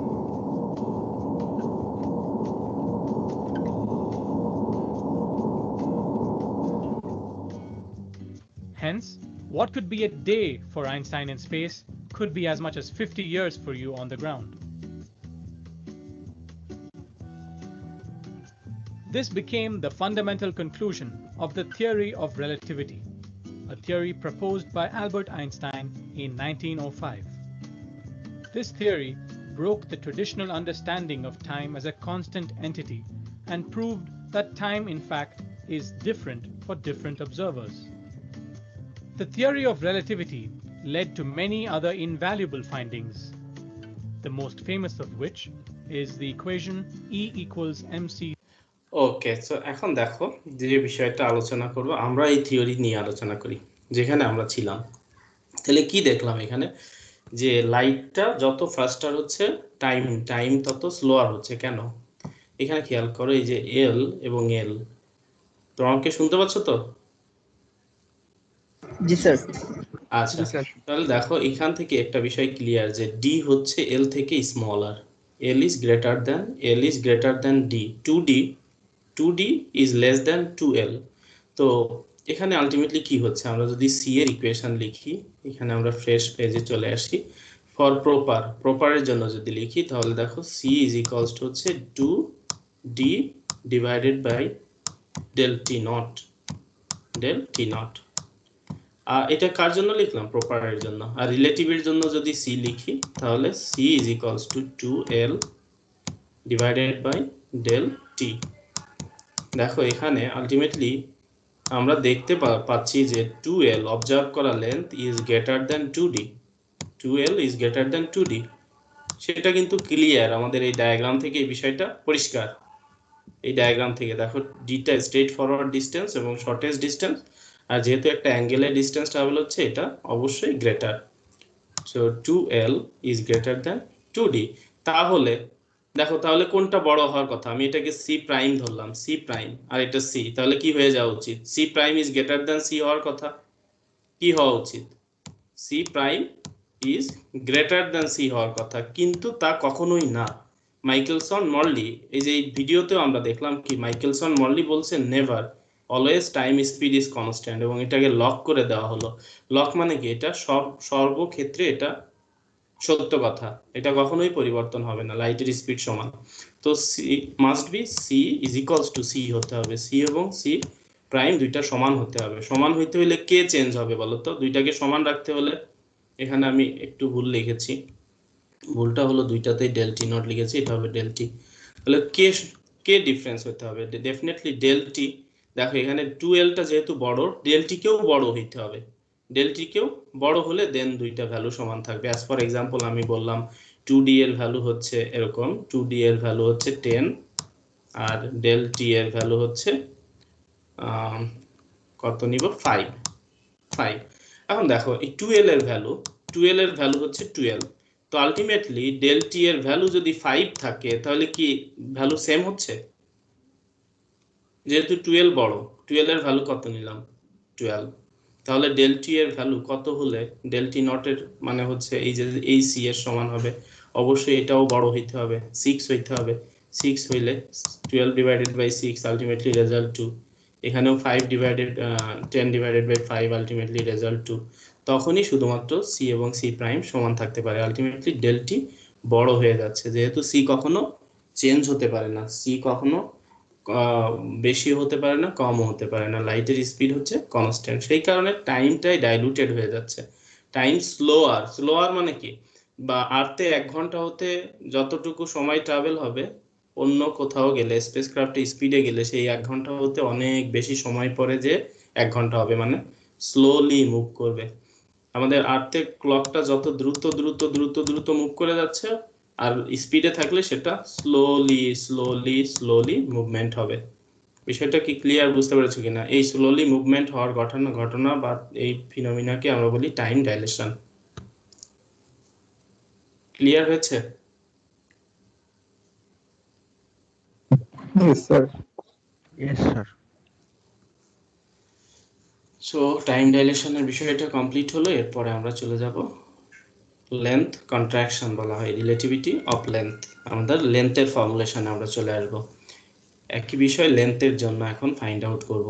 টাইমের জন্য আমরা clear হলাম, টাইমের বিষয়টা আমরা শিখলাম, time dilation বিষয়টা কি এবং কিভাবে সেই ইকুয়েশন আসে, ইকুয়েশনের রিলেশন প্লাস লাইটের স্পিডের সাথে কিভাবে রিলেশন এবং কেন টাইমটা ডাইলুটেড হচ্ছে তার প্রপার এক্সপ্লেনেশন শিখলাম। একইভাবে এখন আমরা লেন্থের জন্য শিখব। তো দেখো, লেন্থের জন্য শেখার জন্য আমরা একইভাবে মেভিসকে স্পেসক্রাফটের মধ্যে নিয়েছি এবং মেভিসের সামনে একটা মিটার স্কেল নিয়েছি। স্কেল, এই স্কেলের লেন্থ হচ্ছে এল নট এবং সোর্সটা হচ্ছে স্কেলের একটা এন্ডের সাথে ফিক্সড করা, আর আরেকটা এন্ডে হচ্ছে একটা মিরর দেওয়া। তো সোর্স থেকে আলো বের হয়ে মিররে রিফ্লেক্ট করে আবার সোর্সে ব্যাক করতে টোটাল ট্রাভেলিং ডিস্টেন্স হবে L not plus L not, 2 L not. তাহলে এবং প্রপার টাইম যেটা মেজার করবে মেভিস, সেই প্রপার টাইমটা হচ্ছে ডেল টি নট। তাহলে আমরা লিখতে পারি del T not is equals to 2L not divided by c. এটা হচ্ছে আমাদের first equation, equation number 1, proper for the proper phenomena, যেটা রিয়েলি অবজার্ভ করছে মেভিস। মেভিসের জন্য প্রপার ঘটনাটা হচ্ছে এটা, del T not is equals to 2L not divided by c. এখন আমরা দেখবো যে স্টেনলি কি অবজার্ভ করবে, স্টেনলির অবজারভেশন। তো স্টেনলি দেখবে যে লাইট সোর্স থেকে আলো বের হয়ে এই মিরর পর্যন্ত পৌঁছাইতে পৌঁছাইতে মিররটা অনেক সামনে এগিয়ে চলে গিয়েছে, মিরর সামনে চলে আসছে এবং কতটা ডিস্টেন্স দূরে চলে আসছে সেটা হচ্ছে u into delta t on distance সামনে চলে আসছে। ইউ হচ্ছে আমাদের স্পেসক্রাফটের স্পিড, তো সেটা আমরা আগেই এক্সপ্লেইন করেছিলাম যে ইউ এর সাথে রিকোয়ার্ড টাইম মাল্টিপ্লাই করলে ওই ট্রাভেলিং ডিস্টেন্সটা আমরা পাচ্ছি, যে যত সময়ে সোর্স থেকে মিরর পর্যন্ত আলো পৌঁছাচ্ছে সেই সময়ে এই মিররটা কিছু অংশ সামনে এগিয়ে চলে আসছে। কতটুকু ডিস্টেন্স সে বেশি সামনে এগিয়ে আসছে সেটা হচ্ছে u into delta t one. T one হচ্ছে আমরা ধরলাম যে ট্রাভেলিং মানে প্রথম এখান থেকে যাওয়ার জন্য টাইম, মানে ট্রাভেল করে মিরর পর্যন্ত যাওয়ার জন্য রিকোয়ার্ড টাইম। আর টি টু ধরবো যে ব্যাক করার জন্য যে টাইমটা, মিরর থেকে আবার সোর্স পর্যন্ত ব্যাক করার টাইমটাকে আমরা টি টু ধরবো। টি ওয়ান হচ্ছে সোর্স থেকে মিরর পর্যন্ত আসার টাইম, আর টি টু হচ্ছে মিরর থেকে রিফ্লেক্ট করে সোর্স পর্যন্ত আসার টাইম। দুইটা সমান হবে না। দুইটা সমান কেন হবে না? কারণ হচ্ছে মিরর থেকে ব্যাক করে আসতে আসতে সোর্সটা সামনে এগিয়ে চলে আসবে, তার মানে ট্রাভেলিং ডিস্টেন্স কমে যাবে। টি ওয়ানটা তখন টি ওয়ান থেকে টি টু ও ডিফারেন্ট হবে। টি ওয়ান একটা টাইম, টি টু হচ্ছে আর একটা টাইম। টি ওয়ান হচ্ছে রিফ্লেক্ট হওয়া পর্যন্ত টাইম, টি টু হচ্ছে রিফ্লেক্ট হয়ে ব্যাক করে সোর্স পর্যন্ত যাওয়ার টাইম। তো এখান থেকে আমরা এই ইকুয়েশন, দেখো এই ডায়াগ্রাম থেকে ইকুয়েশন লিখতে পারি যে d is equals two total travelling distance, D is equals two স্কেলের যে লেন্থ এল, রিলেটিভ লেন্থ বাইরে থেকে যেটা মেজার হচ্ছে এল, প্লাস হচ্ছে এই স্পেসক্রাফটের ট্রাভেলিং স্পিড অথবা আমাদের যে মিররের ট্রাভেলিং ডিস্টেন্স, কতটা ডিস্টেন্স ট্রাভেল করেছে সেটা হচ্ছে u into delta t one. তো এখান থেকে দেখো আমরা ইকুয়েশনটা এখানে লিখেছি d is equals to l plus u into delta t one, এটা আমাদের অ্যানাদার ইকুয়েশন। আবার দেখো ডি কে আবার কি লিখতে পারি যে ডি কত হবে লাইটের জন্য, লাইটের স্পিড ইন্টু ট্রাভেলিং টাইম। তাহলে ওইখান থেকে আমরা লিখতে পারি d is equals to c into delta t one. এই একটা ইকুয়েশন, ইকুয়েশন নাম্বার 1। আর এটা আমাদের second equation, d is equals to হচ্ছে c into delta t one. তো তো ডেল্টা টি ওয়ান কি? ডেল্টা টি ওয়ান হচ্ছে এই হচ্ছে সোর্স থেকে আলো বের হয়ে মিরর পর্যন্ত পৌঁছাইতে যে টাইমটা লাগে। তো এই ডিস্টেন্সটা হচ্ছে ডি ডিস্টেন্স, সোর্স থেকে মিরর পর্যন্ত রিয়েল ডিস্টেন্সটা হচ্ছে ডি, আর এখানে টাইম লাগবে হচ্ছে ডেল টি ওয়ান, এই পর্যন্ত পৌঁছাইতে টাইম লাগবে ডেল টি ওয়ান, আর লাইটের স্পিড হচ্ছে সি। তাহলে d is equals to travelling distance is equals to light speed into time, এভাবে লিখতে পারি, যেহেতু speed is equals to distance divided by time, cross multiply করে আমরা লিখতে পারি d is equals to c into delta t one.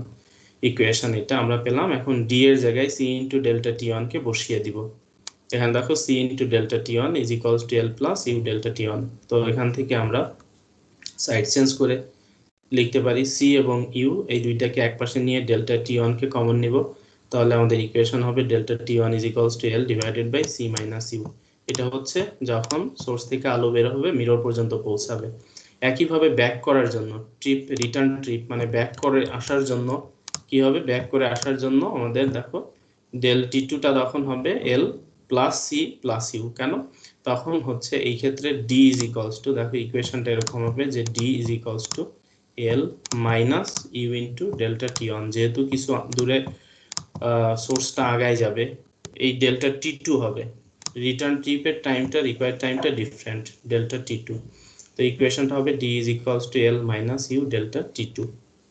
একইভাবে ডি এর জায়গায় আমরা লিখতে পারি c into delta t two, তো সাইড চেঞ্জ করলে তখন এটা প্লাস হয়ে যাবে এবং ইকুয়েশন হবে delta two t two is equals to l divided by c plus u. এটা আমাদের থার্ড ইকুয়েশন, ইকুয়েশন নাম্বার 3। তো টোটাল টাইম ট্রাভেলিং মানে হচ্ছে ট্রিপ সোর্স থেকে যে এই সোর্স থেকে মিরর পর্যন্ত আসবে, এটা হচ্ছে মিরর পর্যন্ত আসতে সময়টা হচ্ছে এটা সোর্স থেকে মিরর পর্যন্ত যেতে সময়টা হচ্ছে টি ডেল টি ওয়ান। আবার দেখো মিরর থেকে সোর্স পর্যন্ত ব্যাক করে সোর্স তখন কিছুটা সামনে আগায় চলে আসবে, যেহেতু এটা স্পেস ক্রাফটের সাথে ফিক্স করা সোর্সটা, তো সোর্সটা কিছু সামনে আগায় চলে আসবে, তখন এর টাইমটা হচ্ছে ডেল্টা টি টু। সোর্স পর্যন্ত পৌঁছাইতে রিকোয়ার্ড টাইম হচ্ছে ডেল্টা টি ওয়ান, সোর্স থেকে মিরর পর্যন্ত পৌঁছানোর জন্য রিকোয়ার্ড টাইম হচ্ছে ডেল্টা টি ওয়ান। আবার মিররে রিফ্লেক্ট হয়ে ব্যাক করে সোর্স পর্যন্ত ফিরে যেতে রিকোয়ার্ড টাইমটা হচ্ছে ডেল্টা টি টু। তো এই ডেল্টা টি টু হচ্ছে less than delta t one, এই কারণে আমাদের ডেল্টা টি ওয়ান ছিল L divided by c minus u, আর ডেল্টা টি টু হচ্ছে L divided by c plus u. এই দুইটা ইকুয়েশন প্লাস করলে আমরা টোটাল টাইমটা ফাইন্ড আউট করতে পারবো, যে টোটাল রিফ্লেক্ট ব্যাক হয়ে আবার সোর্সে ফিরে আসার জন্য টোটাল রিকোয়ার্ড টাইম, সেটা হচ্ছে del t is equals to del t one plus del t two. তো এটা হচ্ছে আমাদের ডেল টি ওয়ানের অংশ l divided by c minus u, plus এটা হচ্ছে আমাদের ডেল টি টু এর জন্য l divided by c plus u. এখন এটাকে আমরা এলসিএম করব। কিভাবে করব? দেখো c minus u plus into c plus u. তো এখানে আমরা যদি করি, এটা এই সাইডে আমি করে দিচ্ছি, দেখো এখানে করি যে এটা লসাগু নিব, লসাগুটা নিচে হবে হচ্ছে c minus u into c plus u, LCM আমরা নিচ্ছি সি প্লাস, দেখো উপরে ছিল এল, এখানে এল প্লাস এল, তো সি মাইনাস ইউ যদি ক্যান্সেল হয় থাকবে সি প্লাস ইউ, তাহলে এল এর সাথে এটা মাল্টিপ্লাই হবে l c plus l u, এখানে প্লাস এখন মাইনাস পার্টটা থাকবে সি প্লাস ইউ চলে গেলে মাইনাস পার্টটা থাকবে, তাহলে এখানে হবে l c minus l u, তাহলে এল ইউ ক্যান্সেল হয়ে গেল, ক্যান্সেল হয়ে থাকে l c plus l c, that means 2l divided by c. আবার এখানে আমাদের একটা ফর্মুলা হয়, এই জায়গায় একটা ফর্মুলা হয়, কি ফর্মুলা হয়? উপরে যা আছে সেটা লিখি 2l সি, নিচে একটা ফর্মুলা হয় a plus b into a minus b, a plus b into a minus b formula হচ্ছে a square minus b square, তাহলে c square minus u square.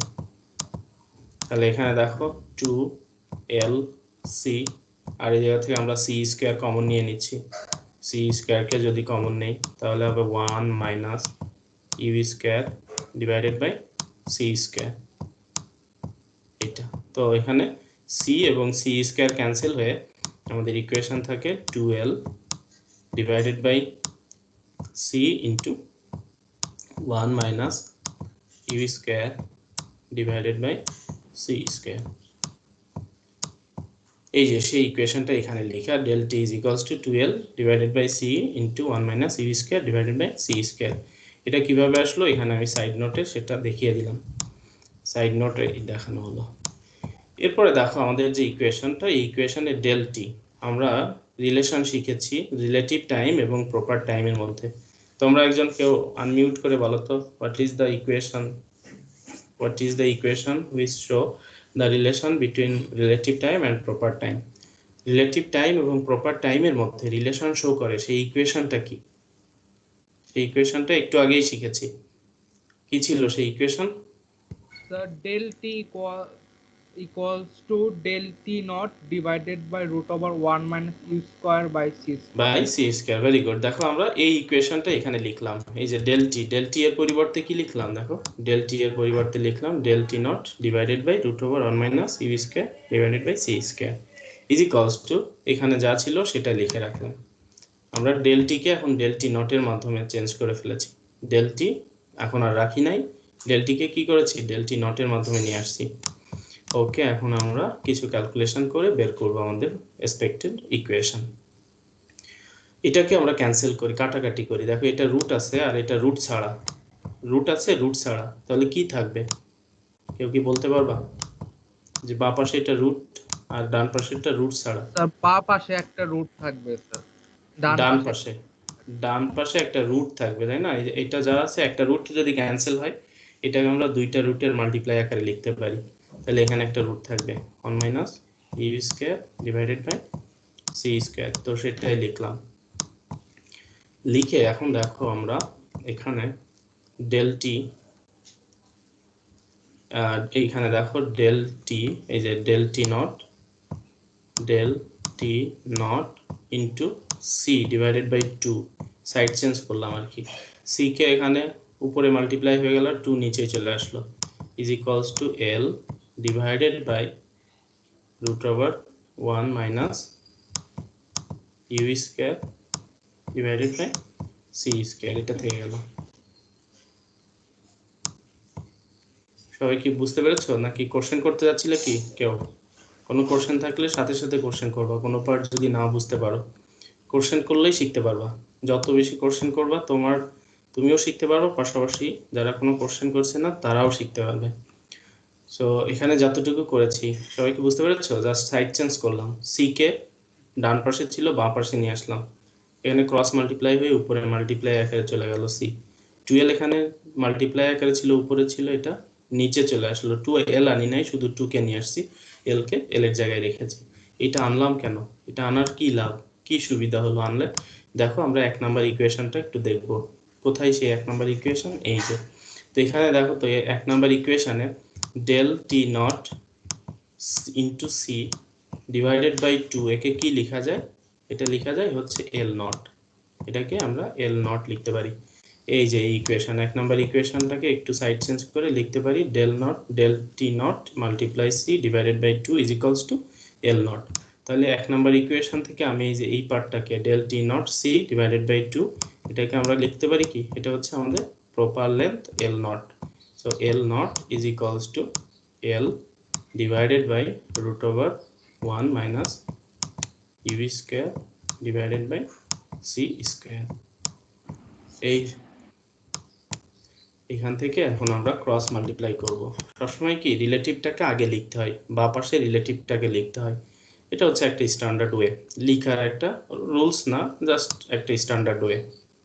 তো সেভাবে যদি লিখতে চাই তাহলে আমার ইকুয়েশনটা চলে আসবে relative length is equals to proper length into 1 minus u square divided by c square.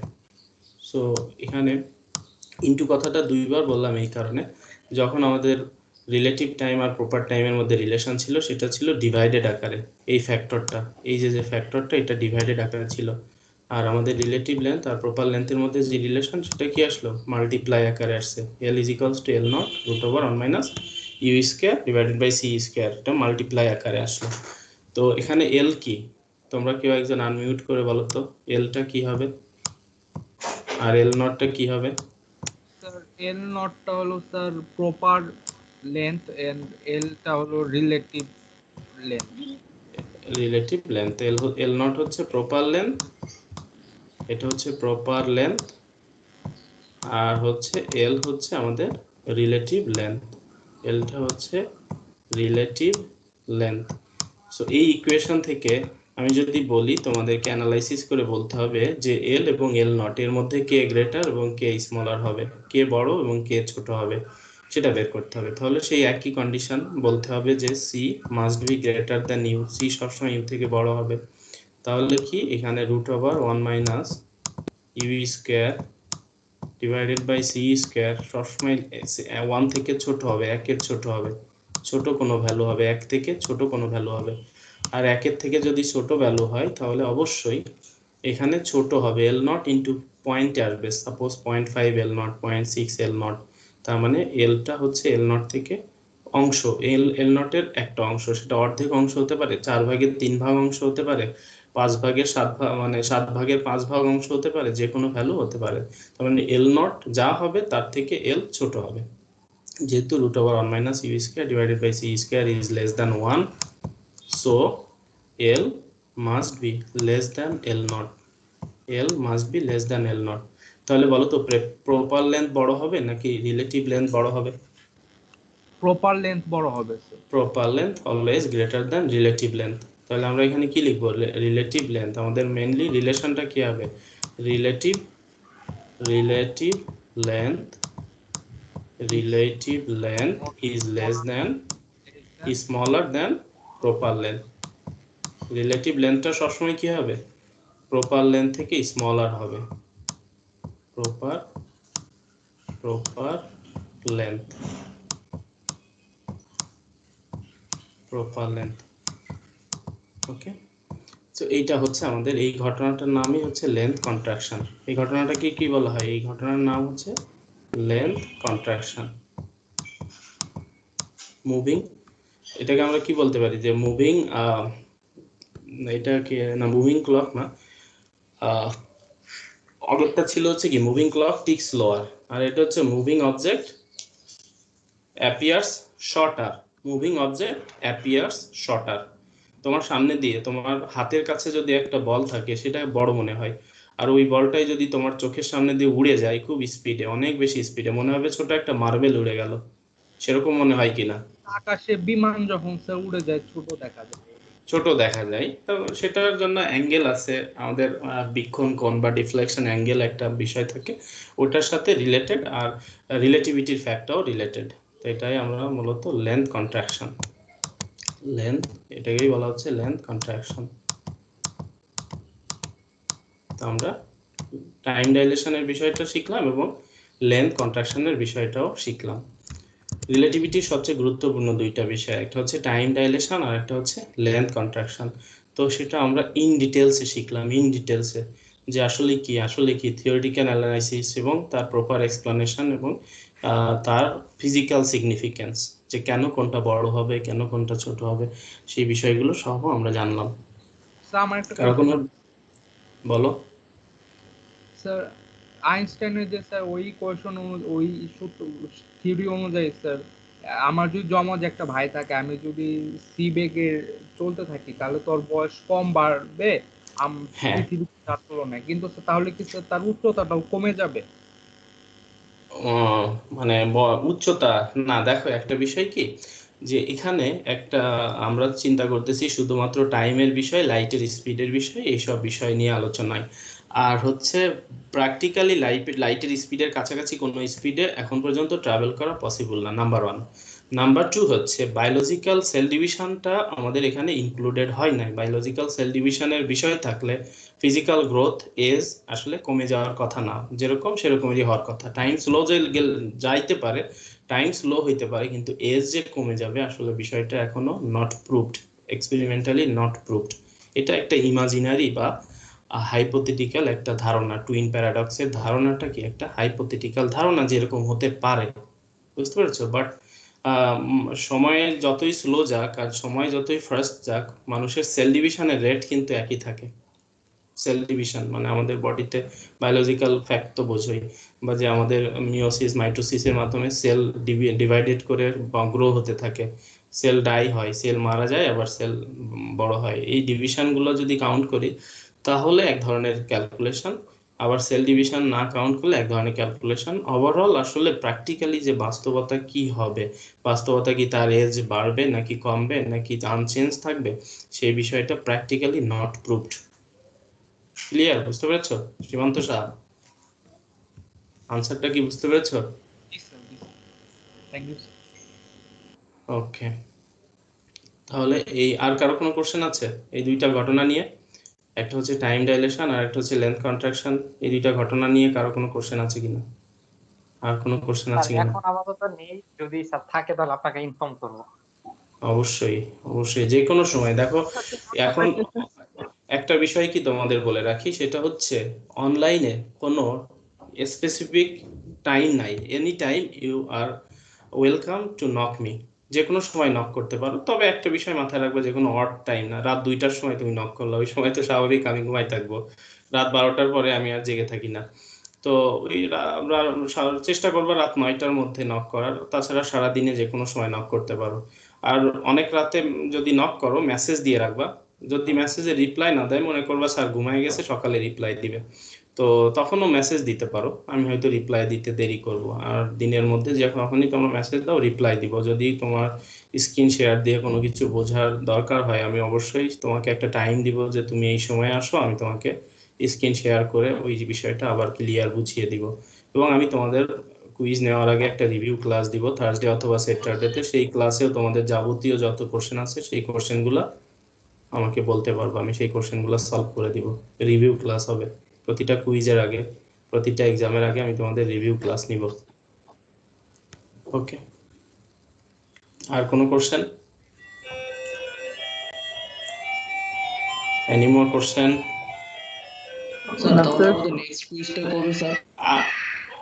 Quiz হবে হচ্ছে আগামী ক্লাসের পরেই, নেক্সট আগামী ক্লাসের পরে একটা রিভিউ ক্লাস হবে। তারপরে আমি তোমাদের একটা হোমওয়ার্ক দেই, এই হোমওয়ার্কটা তোমরা করে আমাকে নেক্সট ক্লাসে স্ক্রিন শেয়ার দিয়ে আমি দেখবো সবার।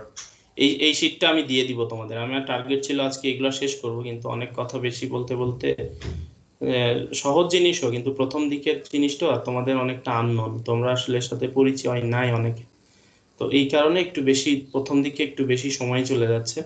পরবর্তীতে আস্তে আস্তে আবার আমরা একটু ফাস্ট যেতে পারবো।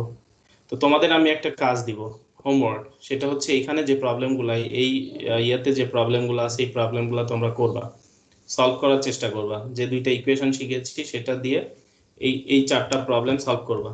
আমি নেক্সট ক্লাসে সবার থেকে জানতে চাবো যে তোমার স্ক্রিন শেয়ার দিয়ে দেখাও তুমি সলভ করেছো। সেটা তুমি মোবাইলে ছবি তুলে রাখবা, যেখানে সলভ করো মোবাইলে ছবি তুলে রাখবা এবং সেটা দেখাবো আমাকে, ঠিক আছে? অথবা তুমি ক্যামেরার সামনে তোমার কপি এনেও দেখাইতে পারো, স্যার এখানে করেছি। তো এই যে দুইটা প্রবলেম, এখানে দুইটা প্রবলেম আর এখানে এই দুইটা প্রবলেম, এই 4টা প্রবলেম তোমাদের আমি ওয়ার্ক দিলাম। এই 4টা প্রবলেম করবো আমি নেক্সট ক্লাসে। এই 4টা প্রবলেম আলোচনা করব এবং আরেকটা টপিক আলোচনা করব, সেটা হচ্ছে ডপলার ইফেক্ট। 4টা প্রবলেম, ডপলার ইফেক্ট এবং ডপলার ইফেক্টের 2টা প্রবলেম শেষ করে আমরা কুইজে চলে যাব। তোমাদের কুইজে থাকবে রিলেটিভিটি জন্য টাইম ডাইলেশন, লেন্থ কন্ট্রাকশন, আর আগে আমরা যেসব বেসিক জিনিস পড়িয়েছি সেগুলোও থাকবে, যেমন তোমার reference frame, inertial reference frame, non-inertial reference frame, then types of relativity, then হচ্ছে তোমার time dilation, length contraction and Doppler effect. এই কয়টা ঘটনার উপরেই মূলত তোমাদের ফার্স্ট কুইজ হবে। তো তোমাদের নেক্সট ক্লাসের এই যে হোমওয়ার্ক দিয়েছি আমি আজকে করিয়ে দিতাম, যেহেতু আজকে সময় আর নাই, অ্যাটেন্ডেন্স নিতে হবে। তো এই 4টা আমি তোমাদের ওয়ার্ক দিয়ে দিলাম, না পারলে আমি নেক্সট ক্লাসে করাবো, কিন্তু আমি দেখবো পারফরমেন্সের মার্কিং কাউন্ট করব। যারা যারা প্রপারলি করতে পারবা বা চেষ্টা করেছো সবাইকে আমি পারফরমেন্স ভালো মার্ক কাউন্ট করব। যারা করবা না দেখাবা না তারা তখনই একটা নেগেটিভ এক্সপ্রেশন হয়ে যাবে যে তুমি আসলে ফাঁকিবাজ। তো ফাঁকিবাজি করলে তো স্বাভাবিকভাবে পারফরমেন্স বা আদার এমনিতেই ভালো করার সুযোগ হয় না। যে যখন যে জিনিসটা করানো হচ্ছে তুমি যত কেয়ারফুলি এবং যত কনসার্নের সাথে সতর্কতার সাথে জিনিসগুলো বুঝবা দেখবা, স্বাভাবিকভাবে তোমার ক্রিয়েটিভ কোশ্চেনগুলো যখন দেওয়া হবে এমসিকিউ 40% কোশ্চেন থাকবে যেগুলো তোমার মাথা থেকে চিন্তা করে আনসার দিতে হবে, সেগুলো খুব সহজেই আনসার করতে পারবে। আর না চিন্তা করলে ভালোভাবে মাথা খাটায় যদি তুমি না বোঝার চেষ্টা করো তাহলে পারবা না। এই হলো বিষয়। তাহলে তোমাদের হোমওয়ার্কটা বুঝতে পেরেছো? জি স্যার। আমি এই ফাইলটা এই ফাইলটা আমি এখন দিয়ে দিচ্ছি। আমি এটাকে প্রিন্ট করি পিডিএফ আকারে। এটা হচ্ছে আরেকটা ওয়ে যেটা পিডিএফ কনভার্ট করা যায়। তোমাদের গত ক্লাসে একটা ওয়ে দেখিয়েছিলাম, এটা হচ্ছে যাদের তোমার মাইক্রোসফট উইন্ডোজ 10 ইউজ করো তারা এভাবেও করতে পারো। মাইক্রোসফট প্রিন্ট টু পিডিএফ, এই যে প্রিন্ট টু পিডিএফ, পিডিএফ এ প্রিন্ট হয়ে যাবে এবং সেটা সেভ হবে। আমি এখানে যাচ্ছি, এই দেখো আমার এটা ওয়ার্ডে পিডিএফ আকারে প্রিন্ট হয়ে যাবে। আমি ডেস্কটপে যাই, ফাইলের নাম দেই লেকচার 2 রিলেটিভিটি, আমার 2021। ডেস্কটপে এটাকে সেভ করি। ওকে, যদি সেটা সেভ হয়ে থাকে তাহলে এটা আমরা এখানেই পাবো, স্পেশাল রিলেটিভিটি লেকচার 1। কোথায় গেল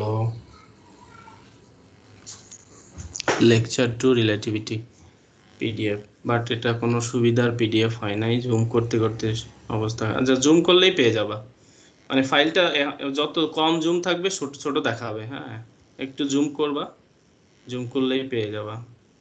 এই জুম করে নিবা, এই যে দেখো ক্লিয়ার দেখতে পাচ্ছ না? বোঝা যাবে তো?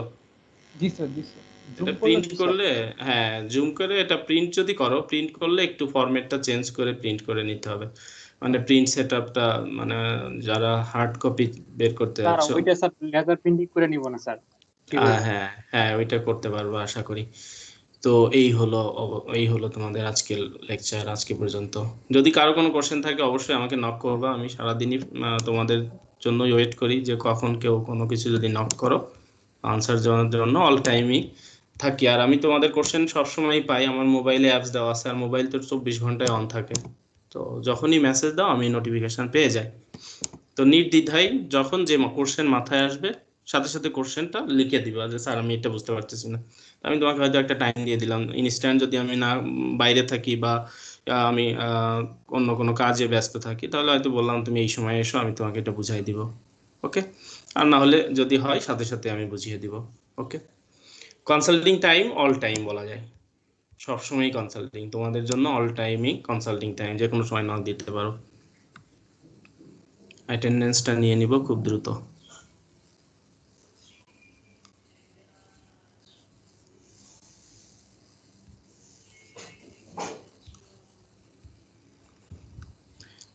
তোমাদের যদি ক্লাস থাকে তো তোমরা অ্যাটেন্ডেন্স দিয়ে চলে যেতে পারো, অ্যাটেন্ডেন্স দেওয়ার পরে তোমরা লিভ নিতে পারো। Response please. তমালিকা মজুমদার,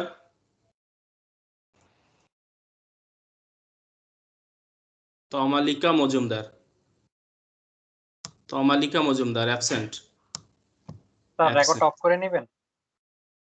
হ্যাঁ, রেকর্ডটা অফ করে নিলেই ভালো হবে, শুধু শুধু অ্যাটেন্ডেন্স তো রেকর্ডে অ্যাড করে লাভ নাই। ওকে, স্টপ রেকর্ডিং।